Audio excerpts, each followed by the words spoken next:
Hi, everybody. Thank you so much for being with us today. And a big thank you to South by Southwest EDU for having us here and for letting us still be on the South by Southwest EDU stage just a little bit differently this year. So wherever this finds you, I hope this finds you intrigued and interested in learning more about how to create really valuable and impactful virtual communities, because that's what we're going to be chatting about today. And we have three things that we hope that you get out of this experience. And here's the first one. We hope that you get at least one action step, something that you can take and use right away. I mean, right after you watch this, you can go do it and feel like you're moving forward and creating the kind of virtual community that you want. The second thing is that we have a teen on this panel with us today that's going to be sharing her experiences. And we hope that in hearing her experiences, that you do gain a greater sense of empathy and awareness for what teens are right now and as they're visiting all these virtual spaces. And the third thing that we hope is that you know that you have three people in your corner, myself, fellow panelist CJ Finley, and our other panelist, Emma Wasserman, three people that are wanting to help you as you build your communities and tell you what works and what doesn't. You can learn from us. So that's our hope and that's our goal. And I'm going to turn it over to my fellow panelist, Emma. Great, thank you. So, Ms. Hernholm, to my knowledge, you've been working on WIT for a while, and you've never really done anything like Camp Wit, the first big virtual community that you did. You've never really done anything like that before. So, how and why did you come up with it? And since you already had the online WIT community, like already starting to grow in bud, why did you feel the need to take it a step further by including Camp Wit? Okay, so for those of the people in the audience that don't know what Camp Wit is, which is probably most of you, we like to think that we're a big deal, but you probably don't know much about what that is. But Camp Wit is a virtual summer camp that we put on last year during COVID, and we're going to be putting it on again this year. And the reason we created it was probably why many people are creating virtual communities right now, out of necessity for our customers. So our customer at our organization, whatever it takes, is our teenagers and tweenagers. And they were really missing out on summer camp, and they wanted to go to summer camp. They're like many of us, our summer plans were canceled. And I picked up the phone and did conversations and calls with parents and teens and tweens. And I said, what are you missing? And really, like, what are you mad about right now? Because sometimes learning what people are frustrated with is a great place to build from, because you can meet a specific need that they have. And our teens really wanted to have some fun in their life, and they really wanted to connect with like-minded people. So that was the catalyst for that virtual community. And you are right, we had never done it before. So there was a huge learning curve. So that's where that one came from.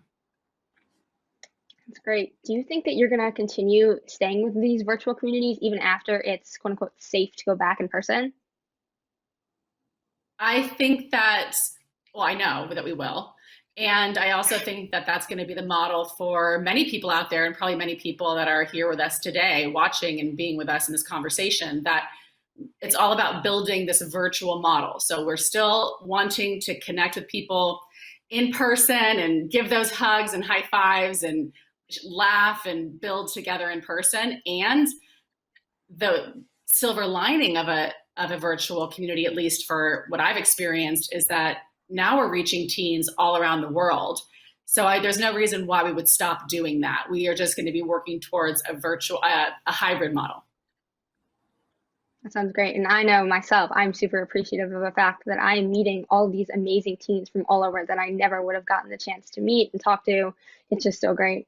So moving on to Mr. Finley, you are now a big part of the WIT virtual communities. And I actually met you for the first time when you were a guest at Camp Wit, and we were doing Zoom virtual workouts, which were so much fun. But since you already kind of have an online community that's dedicated to helping entrepreneurs grow, why did you want to come and work at WIT with a younger audience and teenage entrepreneurs?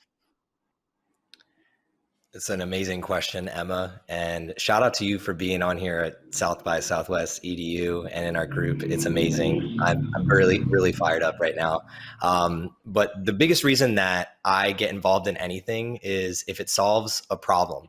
And it solved a problem specifically for 10 to 18-year-old me. When I was growing up, I grew up in a little small town outside of Philadelphia in New Jersey, and I didn't really have access to anything outside of what the core curriculum of my school was. And I really did not enjoy my standard education. I wanted more from life, and I felt like that I didn't have the access to it. So when I saw that there was a program that provided teenagers resources to get connected with teens outside of their core curriculum and also coast to coast, it was really intriguing to me.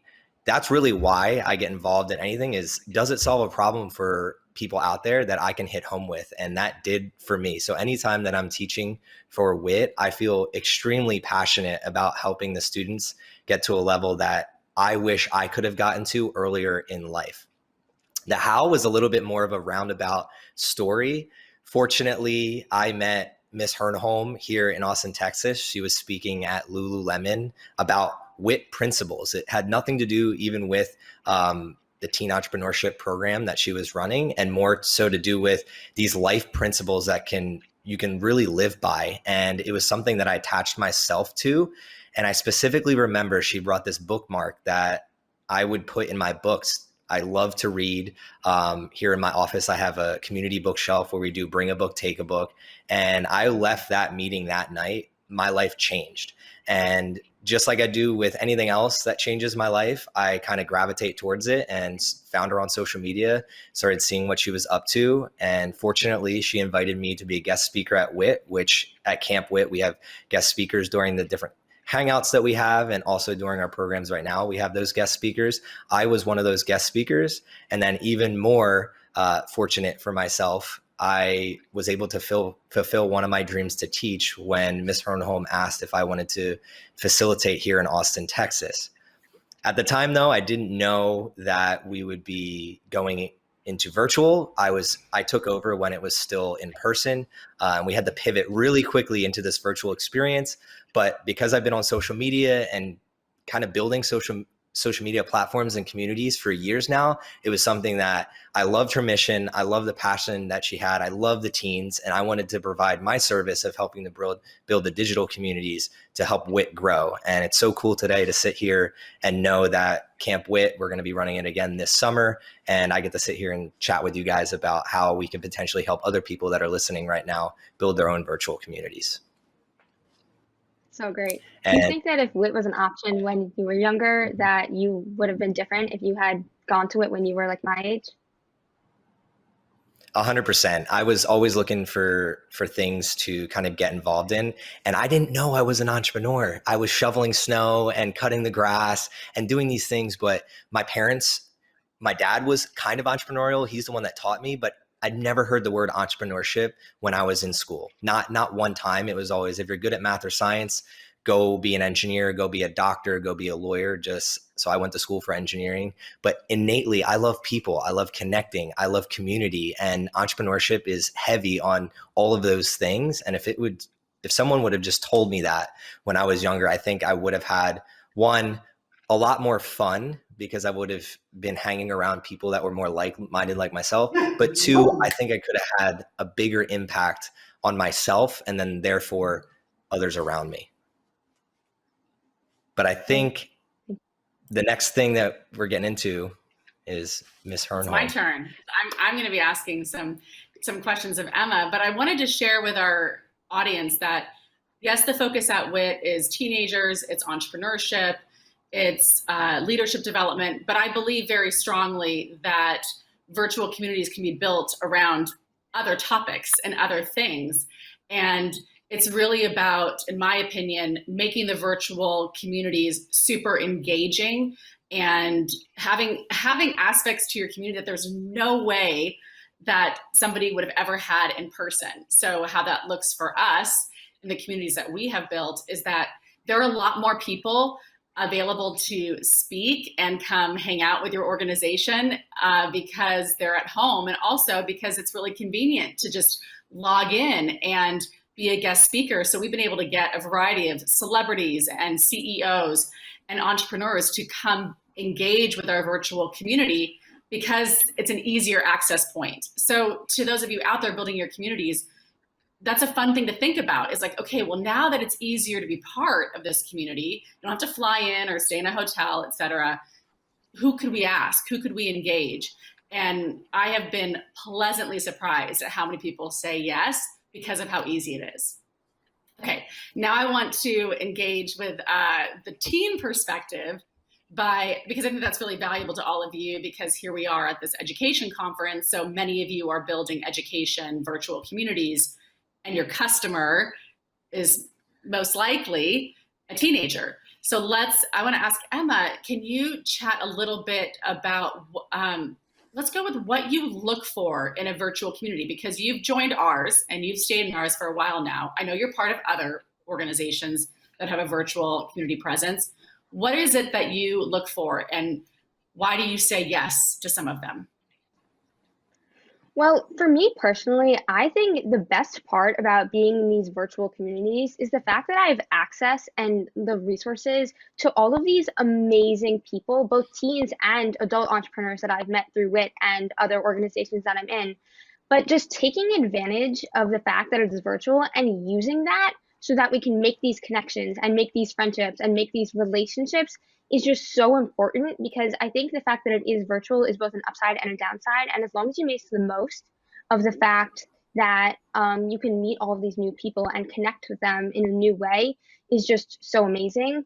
And also, I think one of the things that really drew me into WIT once I began is the fact that we as teens were talked to like real people. I remember the first time I joined and we weren't talked down to like we were in school, but instead our opinions were asked for, our advice was wanted, and we were talked to not like we were just these people trying to learn something. So maybe one day we can go off and do something like the school system kind of pushes us to do, right? Like they say, oh, you learn this, you go to college, you get a job.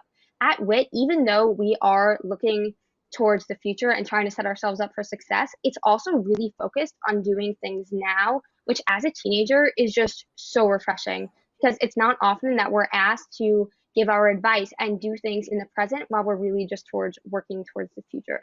So I would say, just in a virtual environment, make sure that you are just really monopolizing on the fact that you can connect with all of these different people virtually, and that you can make these teens feel heard and make this environment and this virtual community really feel like a community. That's actually a really good point. And to our audience, we wanted to keep this panel as live as we could. So we had an idea of the questions that we're going to ask each other, but we're trying to build off in real time, just like we would do if we were sitting with you at the conference. I want to add on to what you shared, Emma, because that's a really good point for all of you out there building your communities. We ask for feedback regularly from our members. And when we get that feedback, when we get that Google form submitted to us, we read it and we use that feedback pretty quickly. And if we don't use the feedback, we will go back to the teen and say, here's why we didn't use it, but let them know that we really value them using their voice. We did not build the communities that we've built here at WIT without the teens involved from the very beginning. So a suggestion to all of you out there is, whoever your customer is, bring them in from the beginning and have them involved in the building of it. Acknowledge that it's going to be messy. Acknowledge that there's going to be pivots and iterations along the way, and allow for it to be something that you get to build together. Building by yourself and then bringing it out to your community and say, come on, jump onto this community.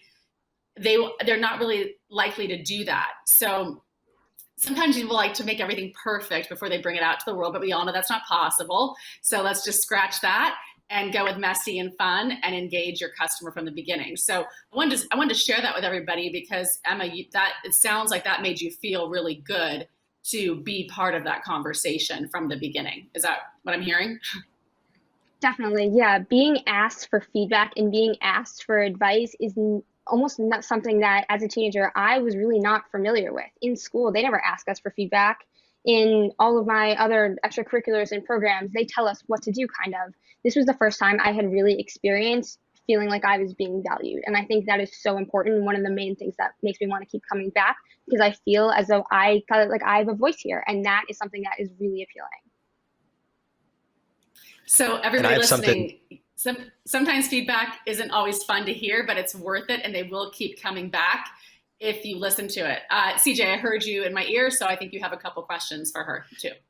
Yeah, because I'd love to tell a little bit of a story of how this has impacted me like live, because last year was my first year teaching for WIT. And luckily for me, Ms. Hernholm has been doing this for a decade now with WIT. And then prior to that, also being in that traditional education system.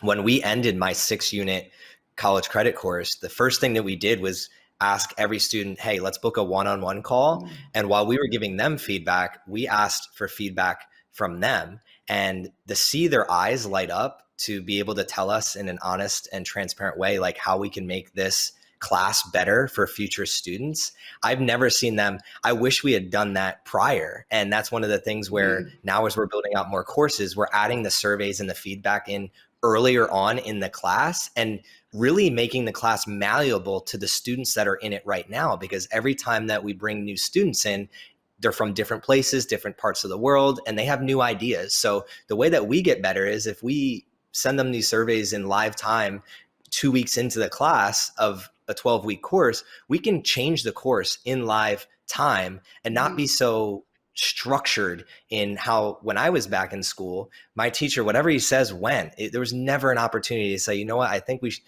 this would work better for our class here. And it's one of the things that I love most about facilitating these is to interact with teens that really give great feedback. They give them the opportunity. So if there's one thing that I would say for people out there that are building these communities is give trust, because they know what they would like best. The customer knows. And we also, once we, as the adults, ran the community for a little bit and got our feet wet in it and kind of figured out some of the issues, we turned it over to teens, and we pay teens a stipend to run the community. We find that Amazon gift cards and cash are very incentivizing to people in virtual communities. So I highly recommend utilizing Amazon gift cards or whatever works for you. But there's fun ways. We have kind of gamified our community, and I'm happy to, anybody watching wants to reach out to me personally, I'm happy to share a little bit more about how we've done that. Okay, Emma. So if people want 3 tips, let's kind of just go with 3 tips on what to do with community building for a high schooler. What do you recommend? What are your 3 tips? I think the first thing I would say is just be prepared to make changes. Be prepared to pivot, because as teenagers, we are always growing and moving and changing, and we're looking for a program that can grow and move and change with us. And that is just, it's so important that you are willing and able to pivot quickly, and also willing and able to pivot in a way that's beneficial for both you and, I would say, the teens in your program. Also, kind of what Ms. Hernholm and Mr. Finley were saying is just listen to your teenagers, ask for feedback and ask for advice, and then use it. It's such a rewarding experience to feel heard and to feel like your opinion is actually matters, and that it's going towards good use. And then also the last thing I would say is just make it fun. Even in a program like WIT, where we're constantly learning, which is a great thing, we still do raffles, we still have cooking Zooms, we still have fun Q&A sessions just between us teens in the Slack channel. And that's so fun. And some of the best parts of this, like I said, have been the friendships that I've made with other like-minded teens. I'm in New York, I have friends from Florida and California and India, and it's just so much fun to connect with them. And there just needs to be room to breathe and have fun, because it will keep the teens coming back in addition to what they're learning. I will also say to the person out there who's the adult going, well, how do I know what's fun and what's cool? Because I know we all like to think that we're super cool and with it, because that's what we think about ourselves. You don't have to guess. You can go ask them. That's what we do. I mean, what I think is really cool and exciting may not be what they think is cool and exciting. The kind of guests that I want to bring in or the kind of hangouts that I want to have might not be the thing that they want to have. So it's okay as the adult, the teacher. I used to be a classroom teacher. I know it's okay not to have all the answers. It's okay to go to our young people and say, or here's a poll, or I want your ideas. The key is use them. If you're going to ask them to use their voice, then honor them by actually putting into action what they've shared with you. CJ, do you have any questions for Emma? Any that you've heard her chat a little bit more? Do you have anything you want to ask her? No, I would kind of just ask, like, I think we can practice what we preach here when we're asking for surveying. So Emma, you've been in our program and multiple programs so far. Now you're speaking here at South by Southwest. What do you think is one thing that we could potentially do in the future and moving forward better to attract more teens? Because I know one of the things that you had mentioned prior to this is getting more awesome teenagers in it. So if you could just enlighten us on some ideas to attract the teenagers that are like-minded like yourself, how do we go about doing that? I think using social media, you guys do use social media, but I think even using it even more would be so helpful, because as a teen, especially at home most of the time, I am on my phone all the time. I am looking at it. I am looking for something to do. And I think if I saw something pop up that was like, come learn how to start a business, get college credit, meet amazing people, that would immediately draw me in. And so I really think just going on all platforms is so important. And then I also think it might be helpful to reach out to parents as well, and like go through Facebook, which is a forum that I know a lot of people on who are above my generation do.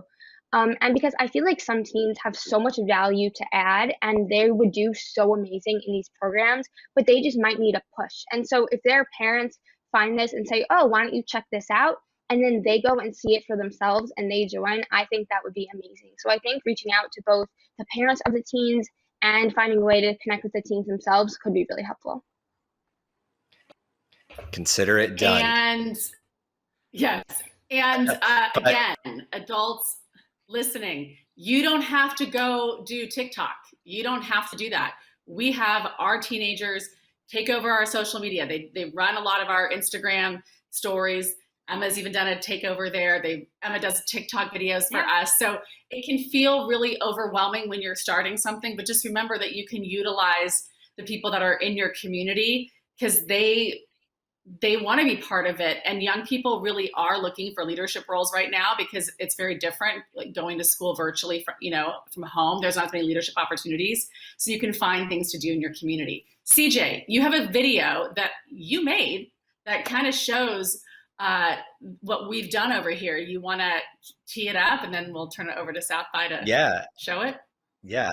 It's something I've been looking forward to for a little bit now. We always like to not just talk about what we're doing, but show it, because I'm a visual learner and I think there's a lot of visual learners out there. So let's kick it off and show this 1-minute video to kind of show you what WIT Camp is all about.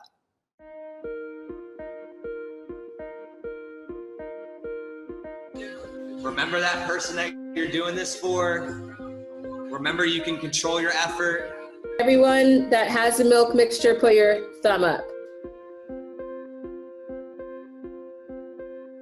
Expressing.